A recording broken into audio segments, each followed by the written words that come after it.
Gracias por continuar con nosotros esta hora. Este es @meridiano_CNI, que se complace en presentarle a un senador joven, senador por la provincia de Puerto Plata, el doctor José Ignacio Paliza. José Ignacio, bienvenido. Muchas gracias, un placer para mí estar por primera vez en este distinguido espacio. Yo espero que no sea la última. Así será. A propósito, comienzo la entrevista. Esta mañana estaba leyendo algo de Diario Libre. Tú fuiste invitado al periódico y ahí me llama la atención algo que dijiste. Dice, yo aprendí que era parte de un colectivo y comprendí que necesitaba a otros para lograr las conquistas en los proyectos. Entonces, ser puente y construir alianzas y vínculos para poder lograr que tus proyectos sean posibles. ¿Qué significa eso? Usualmente en la política uno vive la realidad de que los colores, las posiciones y los propios procesos electorales nos distancian más de lo oportuno. Además, la forma en la que usualmente nos hemos estado acostumbrados y que se ha formado parte ya de la cultura política dominicana, de la vinculación oficialismo-oposición, es una tal que nos obliga a mantenernos distantes. Y evidentemente cuando llegas a un colectivo como la Cámara de Diputados en ese momento, o hoy el Senado de la República, y más aún si tú te encuentras en esos organismos o en esos órganos en desventaja como consecuencia de las mayorías que existen, entonces evidentemente tu actitud no puede ser esa. O sea, tu actitud no puede abonar a lo que ha sido la cultura política dominicana y tienes que evidentemente cambiar las formas que se han establecido. Un momento, ¿tú cambias por las mayorías, porque te conviene, porque eres minoría, o cambias porque tú crees en que no es importante, tan importante o determinante en sí el color con que tú representas? Coinciden, es que en el caso mío ha coincidido en el tiempo ambas realidades. Yo soy de los que creo que los colores nos dividen más de la cuenta y que nosotros, aun cuando en la oposición, que debemos ser pared, debemos ser verticales en nuestras posiciones, en las cosas que las que creemos muy nuestras, no abandonarlas y evidentemente hacer oposición en el más estricto y conocido sentido de la palabra, también tenemos que ser puentes. Hay temas que están por encima de los colores partidarios y que al final el propósito por el cual yo participo en política tiene que ser el de generar cambios para mi país. Un momento. Y por eso los colores en oportunidades no son tan importantes. No son importantes. ¿Tú inicias en la política en qué año? Formalmente. ¿Tú vienes de una familia de empresarios? Sí, mi familia, el único político soy yo y hasta ahora no he logrado convencer a ningún otro que me acompañe. Porque realmente no hay vocación en mi familia. Mi familia es una familia Pero tú sí la consciente. tienes. ¿Por qué la diferencia tuya con tu familia? Es curioso. Quizás porque yo sé ser el hijo más pequeño de un hogar. Eso me formó en un ambiente mucho más maduro que quizás la oportunidad que tuvieron mis hermanos. Aun cuando todos crecimos en un ambiente muy conscientes de las realidades sociales que vivimos y de nuestro entorno, creo que en mí despertó más esa curiosidad por el ámbito de la política. Además que a diferencia de mis hermanos, yo sí me crié por completo. Mi niñez y juventud completa se desarrolló en un pueblo. En Puerto Plata. En Puerto Plata. Mis hermanos Bonito, Puerto Plata. Tuvieron el pueblo más bello del país. No se ría, que es verdad. No, pero me río porque es verdad. Es un programa serio. Pero me río porque es verdad. Pero en realidad mis hermanos tuvieron la oportunidad de vivir compartido quizás entre Santo Domingo y Puerto Plata. Mi vinculación con Puerto Plata fue más permanente. Y entonces eso hace lo que nos criamos en pueblo, estamos más en contacto con las cosas que suceden en nuestro entorno que los que viven en grandes ciudades, porque el que vive en grandes ciudades puede vivir encerrado en su propia burbuja, en su propia realidad, que quizás no es la realidad de la mayoría. Sin embargo, los que viven en pueblo, comparten más. Todo acontecimiento que se desarrolla en un pueblo, ya sea desde un deportivo hasta un político, todos de alguna manera, directa o indirectamente, nos vemos impactados por el pero ¿cuándo tú comenzaste política? Que no me ha dicho directamente eso. Ingresé al PRD en el 99-2000, cerca del año 2000. ¿Y por qué ingresaste al PRD? ¿Tu familia simpatizaba con el PRD? No, vuelvo a repetir, mi familia... No, aunque apática a pertenecer... No, mis padres en algún momento apoyaron candidatos de diferentes partidos en diferentes momentos. tenía una amistad muy bonita con Hipólito Mejía, también la tuvieron con Jacinto Peinado. Es una familia que no realmente... Tú ingresaste en el 99, 2000 a la política en el gobierno al final, cuando Hipólito se veía que iba a ganar. Bueno, ingresé, recuerdo que tenía 18 años. Sí, 17, apasionado, porque el guapo de Gurabo iba a ganar, ya ustedes 17, iban para el 18. gobierno. No, realmente no se vinculó al posicionamiento del presidente Mejía. Les cuento brevemente. Yo ingresé al PRD por varias razones. Primero, porque quería ingresar a la vida política.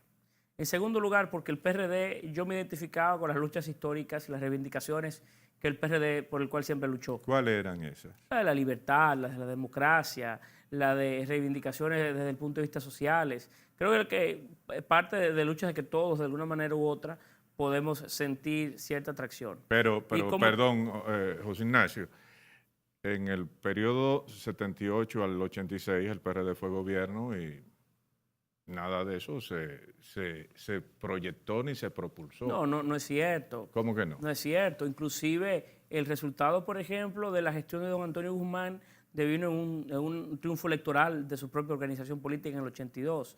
No, hay que ver la historia y muchas veces las cosas se van colocando. ¿Cuántos años tú tenías en el 78? Yo no había nacido. Ah, no había nacido. Tú lo leíste. ¿Qué historia leíste? Varios, lo mismo que usted. No, yo la viví. Pero muy bien. Pero ¿es cierto que se votó nueva vez para elegir al PRD en el poder? En el 82. En el 82. Por las mismas pugnas internas que tenían ellos. Que tenía el PRD. Sí. Pero ganó el PRD. Sí. Bien.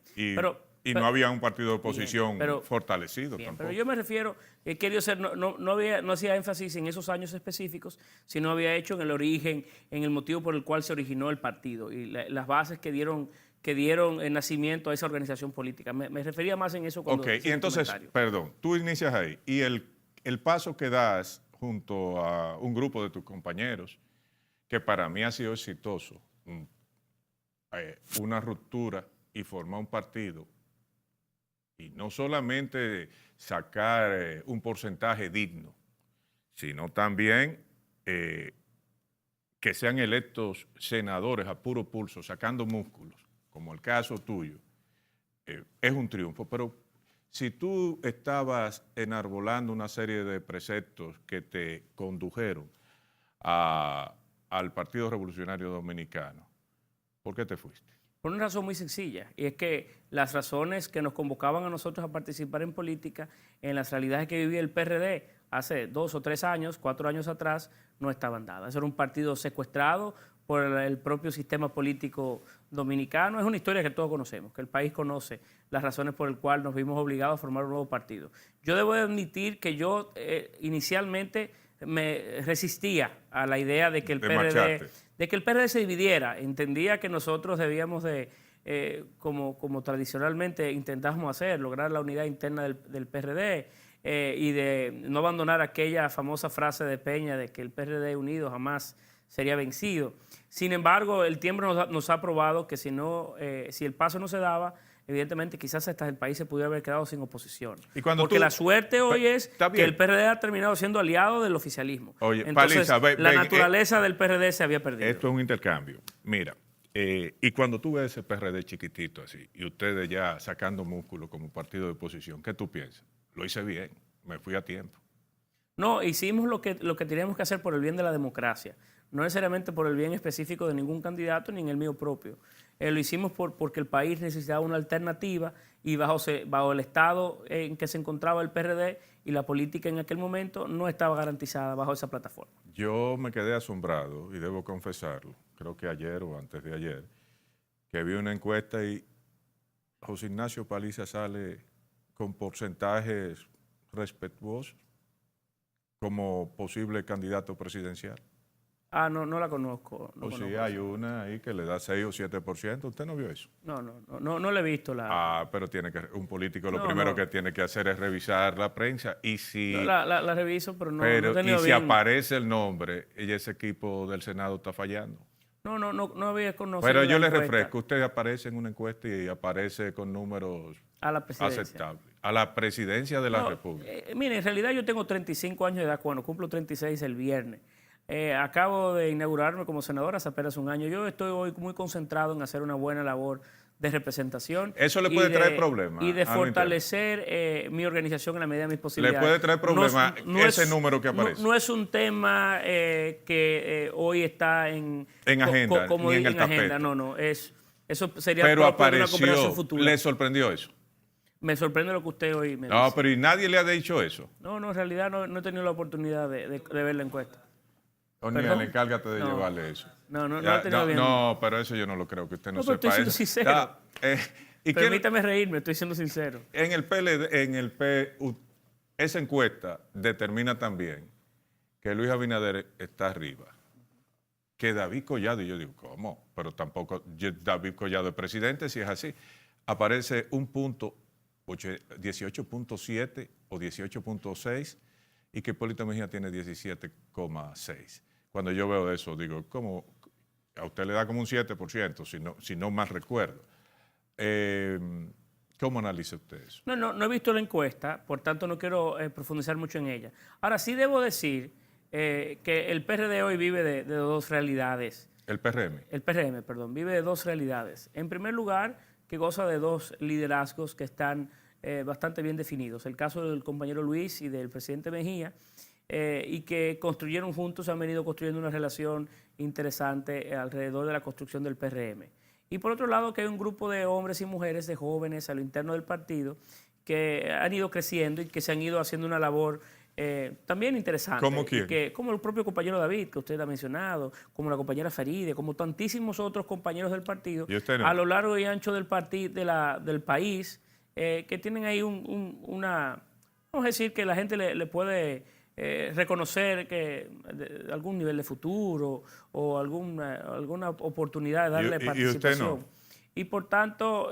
Oiga, pero yo le estoy haciendo una pregunta. Es que no quiero hablar de mí. Usted como que tiene miedo ahí adentro. No, que no sería humilde tampoco. Pero si está mencionando pero usted aparece en la encuesta. No es que no lo he visto, pero no quiero hablar de ¿La mí. vio o no la vio? Y entonces, lo interesante de hoy que no lo he visto.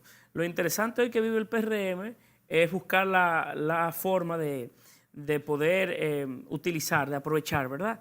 Los liderazgos que hoy existen con la semilla o el abono de gente nueva a lo largo y ancho del país que quiere participar y está participando de una manera que la gente o la sociedad lo entiende, interesante o con algún nivel de futuro. Entonces, en esas dos vertientes, el PRM tiene un bonito futuro con miras a las elecciones del año 2020. ¿Y a quién usted preferiría en el corazón entre los precandidatos de su partido, que a pesar de que Chu Vázquez, que es el secretario general, le ha advertido, miren, no, tranquilo, que todavía no es tiempo, hay una carrera desenfrenada por alcanzar la nominación presidencial por esa agrupación? ¿Cuál sería su preferido? Mira, tienes razón, Chu, en el sentido de que nosotros debemos colocar en agenda, en el tope de la agenda, los elementos que son hoy más prioritarios. Nosotros tenemos que fortalecer el partido, nosotros tenemos que renovar el partido, y nosotros tenemos que encontrarnos o establecer, ¿verdad?, los fundamentos de por qué nos convocamos en el PRM.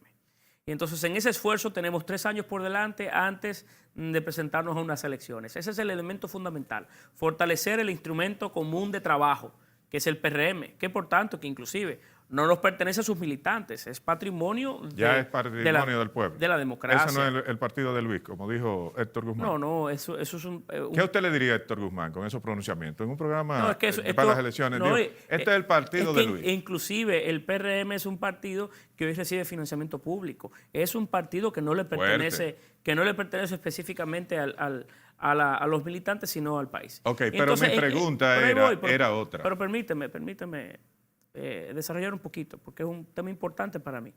Y por tanto, nosotros debemos colocar ese tema en agenda y segundo, ver o determinar el tema de las candidaturas presidenciales. En eso coincido con Luis, con Chu. Luis. Coincido con Chu en sus planteamientos. Y quisiera yo contribuir o colaborar con que esa sea la suerte de nuestra organización.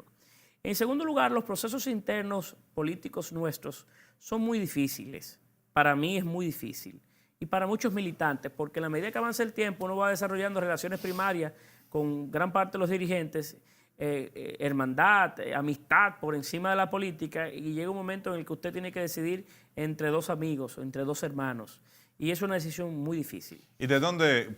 Póngame un ejemplo de hermandad dentro del PRM con usted.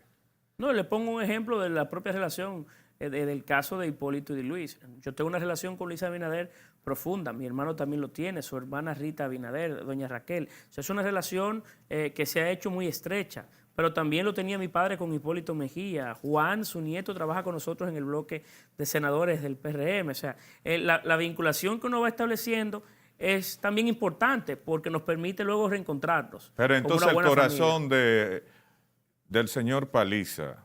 No me trate de señor, yo soy un muchacho. Ya, y ahorita usted me dijo que yo, que en los 78 yo no había nacido y usted había votado. Entonces no me trate yo de... No, yo no había votado. Bueno, yo voté después. Unos días después. Sí, pero ya estaba en la universidad en esa época. Está bien. Dígame una cosa. No, yo desde el proceso pasado político, desde las elecciones últimas, nosotros hemos estado más cerca del compañero Luis Abinader en esa tesitura, pero no quiero abandonar... ¿Usted no es parte del grupo de Luis Abinader? ¿O se considera parte del grupo de Luis Abinader?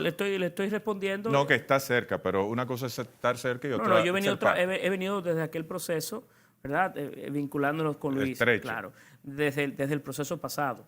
Pero yo entiendo que en el momento que nosotros vivimos hoy, la discusión fundamental tiene que convertirse necesariamente alrededor de las ideas de Chu y volver a la esencia del partido. No podemos permitir que el liderazgo, o tenemos que persuadir al liderazgo, ¿no? Porque no permitirse es muy difícil, o muy duro, además son ellos las cabezas, ¿verdad? Pero tenemos que buscar la manera de persuadirlo a que hoy pongamos más atención al fortalecimiento de la institución que al fortalecimiento de los grupos. Eso es para Luis Abinader y Hipólito. Sí, y para el colectivo en sentido propio. Y para David Collado, para el PRM, por si le pasa. No, ¿verdad? para el PRM en sentido general, porque yo también soy parte de la conversación. Y muchas veces... ¿Cómo que usted es parte de la conversación? Porque soy PRMista y todos los miembros del PRM Y salió en somos una parte. encuesta. No, hombre, no. Qué humilde el señor. No lleve mis palabras a malinterpretarse. No quiero. Entonces yo puedo decir que José Ignacio Paliza es un político con futuro, pero desactualizado. Porque no conozco no una lee encuesta. la prensa. Porque no conozco una encuesta. No conoce una encuesta que salió por todos los lados. Si no conozco de esa encuesta, bueno, pues sí, entonces soy desactualizado. ¿O no quiere conocerla? No, que simplemente no la conozco la encuesta. Se buscó 50 enemigos al momento de salir de esa encuesta. No, que no he tenido la oportunidad de leerla. Senador, 35 años, y ya sin estar buscando eso aparecen las encuestas. No, pero... Bueno, ok, le saco de ese tema. En esa misma encuesta le da 64% de aceptación al gobierno de Danilo Medina. ¿Cómo lo ve? No, yo creo que la valoración hoy del gobierno no anda por los momentos en el cual se eligió hace apenas un año. Creo que la realidad hoy del partido de gobierno es uno muy diferente y eso se vive como consecuencia o se puede experimentar en los movimientos sociales que se dan a lo largo y ancho del país. Y por tanto no creo que esa sea la situación actual del gobierno ni del Yo le hablo de la gobierno. encuesta. La encuesta revela, por ejemplo, en términos de partido, yo digo la aceptación del gobierno. En términos de partido, el PLD tiene, según esa encuesta, 52% de aceptación y el PRM, que es el que le sigue, tiene 22%. No creo bajo ninguna... No conozco la encuesta, nueva vez. Ahora, no creo que los niveles de aprobación del gobierno anden por los niveles, ¿verdad?, que cuando se eligió hace apenas un año. Recordemos que el gobierno fue electo con cerca de 60% hace apenas 62, un año. no cerca del 60%, 62. Muy bien, hace apenas un año. ¿Le molesta decir eso? No, bajo ninguna circunstancia. Hace un año, y pasa que usted es muy preciso y yo no soy tan preciso. Entonces, y no está actualizado. Y tampoco está actualizado. Entonces, imagínese usted. Pero tiene buen humor y eso es importante. Entonces, no creo que esa sea la realidad del gobierno. Y evidentemente usted sale a la calle, vive de las marchas verdes, enciende las redes sociales. ¿Usted pertenece a la Marcha Verde? Y evidentemente, yo creo que todos pertenecemos a la Marcha Verde. Pero usted es activista de la Marcha Verde. No, yo nunca he participado de una de las marchas de la Marcha Verde porque no he querido que se entienda que es la política la que mueve la marcha.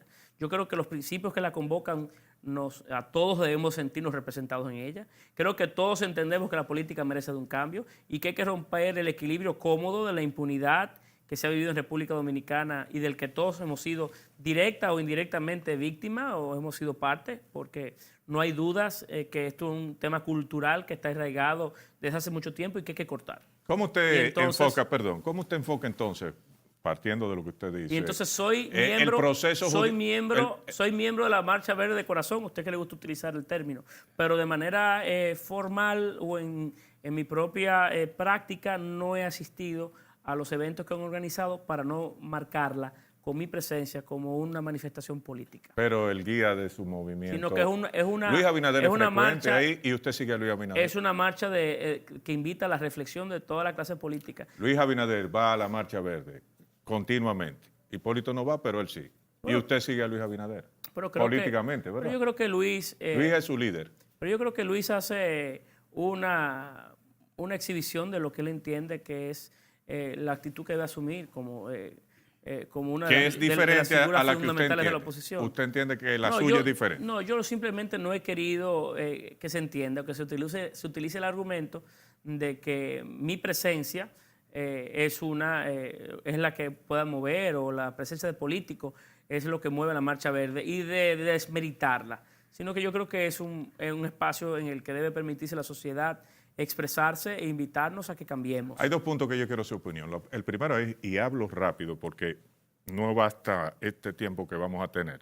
¿Qué piensa usted de todo el proceso que se le ha seguido a los encartados, que yo digo acusados de sobornos por parte de Odebrecht, e inclusive la salida que se le ha buscado en la Suprema Corte de Justicia de que un grupo salga y dejan a dos? Hábleme de eso, usted como senador de la República y como joven interesado en el porvenir dominicano. No hay dudas que la instrumentación del expediente que acompañó la acusación de Odebrecht fue una con grandes deficiencias y debilidades. Inclusive algunos errores, por decirlo de alguna manera elegante, que ponen en duda o podrían poner en duda todo el expediente. Es decir, por ejemplo... Explíqueme por qué errores, por decirlo de una manera elegante. Porque decir que un solo de los imputados había depositado en 2 días de forma consecutiva 50 millones de pesos y luego comprobar que era 500,000 pesos, evidentemente son errores que tan difíciles de entender que no hay forma, quisiera yo plantear una forma elegante. Pero el expediente es uno que no está, a mi entender, lo suficientemente fundamentado para poder acompañar una acusación tan seria como esta. Yo creo que el tema de Odebrecht, toda la sociedad espera que se aplique de forma contundente la ley y que los responsables de este caso estén envueltos en él. Y no están envueltos los responsables. Es que la debilidad del expediente se hace entender que puede que parte de los que están no sean y que haya personas que no están que deberían estar. Entonces, es parte de un esfuerzo que la Procuraduría General de la República tendrá que hacer con miras a los próximos meses para traer solvencia al proceso, para traer credibilidad al proceso. Ahora, creo que también como país hay un tema que desde el origen a mí me ha dado gran dificultad entender, y es la forma en la que hemos querido de alguna manera perdonar o excusar al principal corruptor, que es la propia empresa Odebrecht.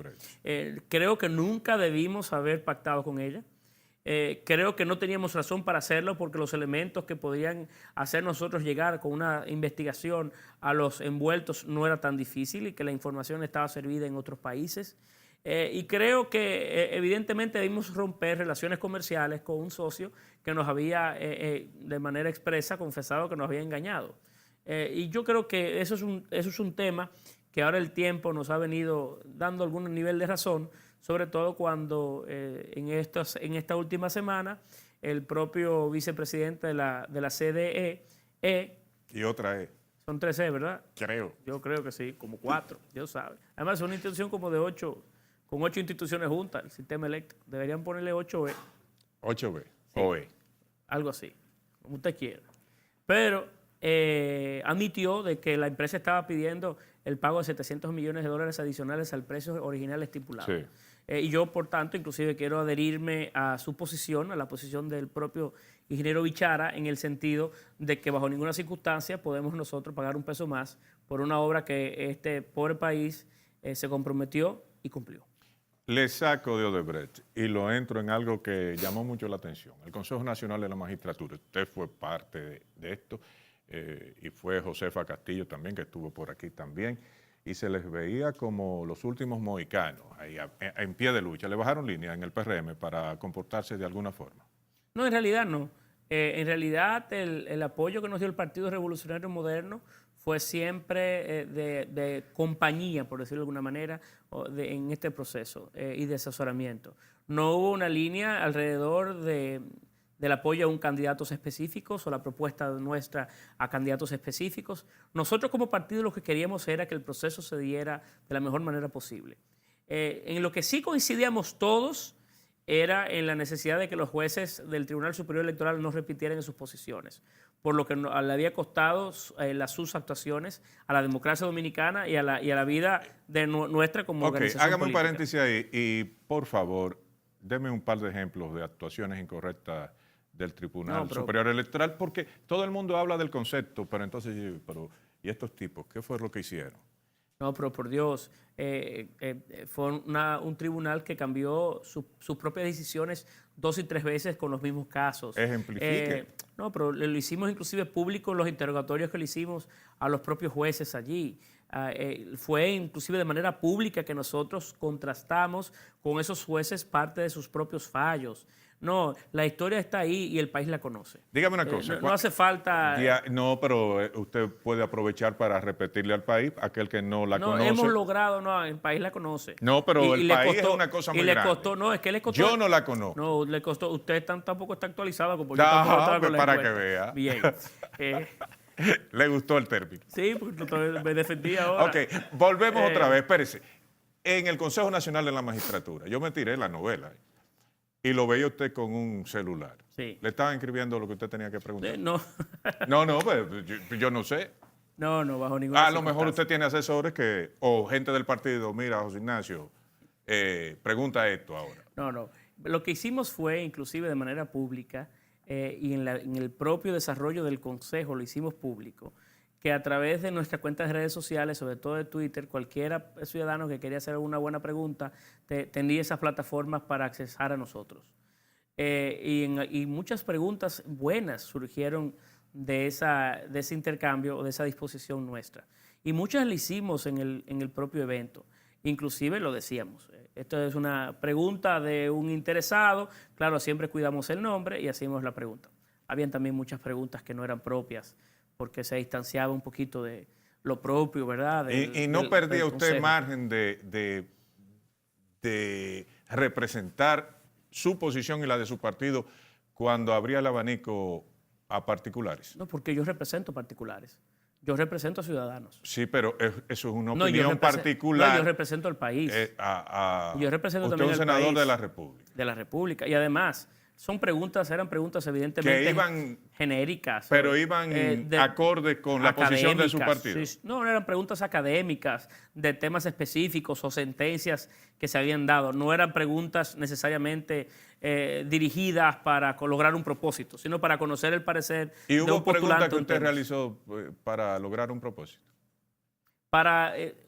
Hice preguntas para poder encontrar, respuestas o para profundizar sobre todo sentencias que se habían dado para encontrar o profundizar los motivos que lo llevaron a esa persona a dar las sentencias. ¿Tuvo algún tranque personal? Yo creo que sí, ¿verdad? No, ninguno.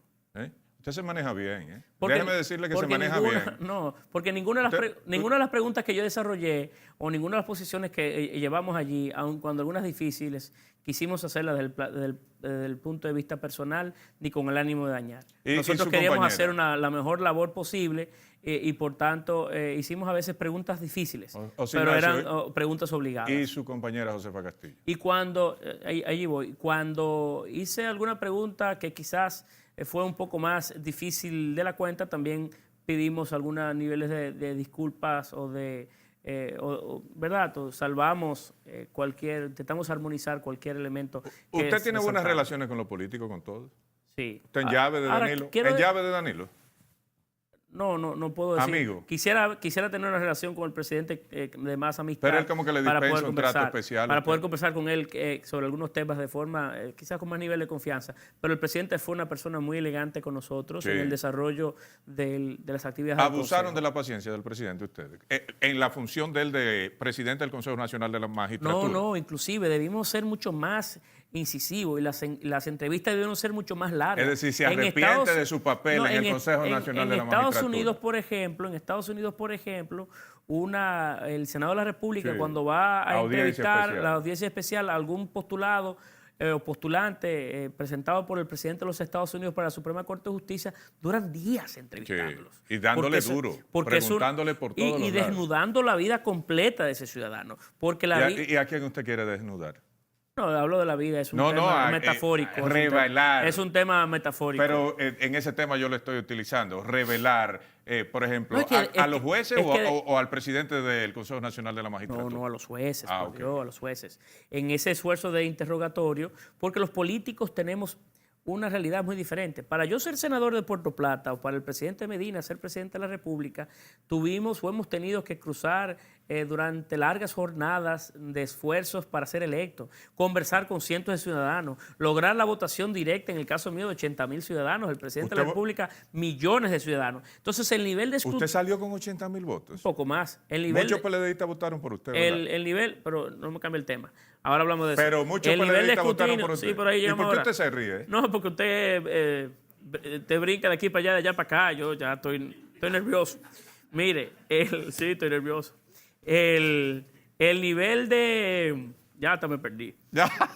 El nivel de escrutinio que tenemos los políticos que somos electos a posiciones es uno muy diferente al escrutinio que se tiene o el cuidado que debe tenerse cuando es de manera delegado la función de elegir. Entonces, a nosotros se nos dio a 8 ciudadanos elegir los miembros de un poder del Estado. Lo que hacen millones de ciudadanos, nosotros tenemos que hacer los 8 ciudadanos. Por eso la labor tiene que ser una muy formal, muy organizada, muy estricta y debió ser o debe ser mucho más profunda que inclusive la que tradicionalmente se ha hecho para elegir jueces. Es decir, usted cuestiona el proceso en sí.